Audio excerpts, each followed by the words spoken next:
minutes. Yes, thanks again to our witnesses. And General Bradfield, if I could start with you, sir.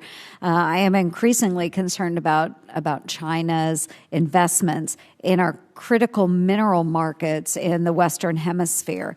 How could growing Chinese influence in South American mining become a security risk for us?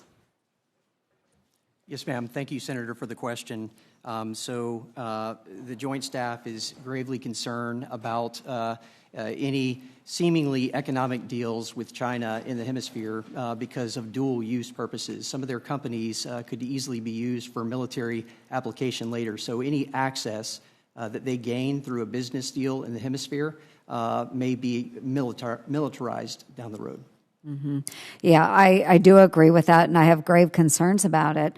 Is there any coordination with our Department of State underway presently to counter the diplomatic pressure that China is putting on South American leaders regarding these critical mineral markets in South America, and particularly in Chile?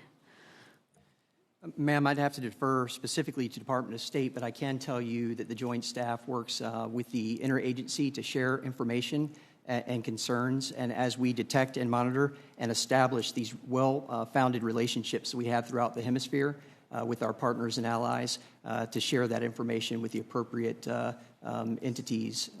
It's a whole-of-government approach, ma'am. And then can you maybe explain the risks that are associated with that as well? Yes, ma'am. To understand your question, then the risk for I'm sorry, could you restate? Well, for the pressure that China is putting on South American leaders to gain access to these, basically the mining infrastructure, are there risks then with allowing China to continue to put pressure on those leaders? Is it blocking any attempts that the United States might have to work with those South American leaders, those types of interactions? Are you able to observe any of that from DoD perspective? Yes, ma'am. Thank you for clarifying the question. So, yes, ma'am. So they appear to have different tactics to gain access to, as you stated, minerals and business deals. But often what we're hearing from partners and allies and witnessing is that strings attached. So it may appear to be a business deal, but then it turns into something about longer-term access, or there are 14 countries in the world that still recognize Taiwan. 8 of them are in the hemisphere, and we have heard that some of these deals come with, we'll give you this good deal if you denounce recognition of Taiwan. Okay, and there's definitely a risk in that. So in particular, I have heard of opportunities for American companies to engage in some of these mining activities. However, with the pressure that's coming from China, we don't have that same level of interest from the United States government in assisting some of our own companies, and access to these critical mineral resources are extremely important.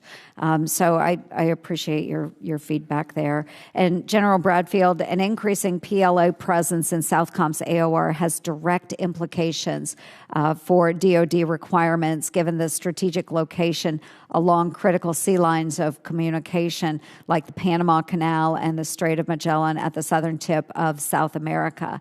Just in your professional military judgment then, how could an increased Chinese military presence near strategic lines of communication impact DoD's ability to execute contingency operations both in the region and in other places like Indo-PACOM? Yes, ma'am. Thank you for the question.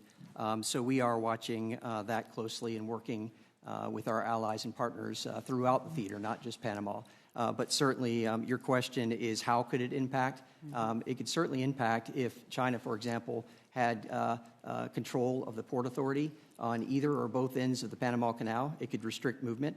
And they're also trying to gain access and strike a port agreement down in southern Argentina, and that could be of concern as well. Very good. I appreciate that. I'm going to yield back my time. Senator.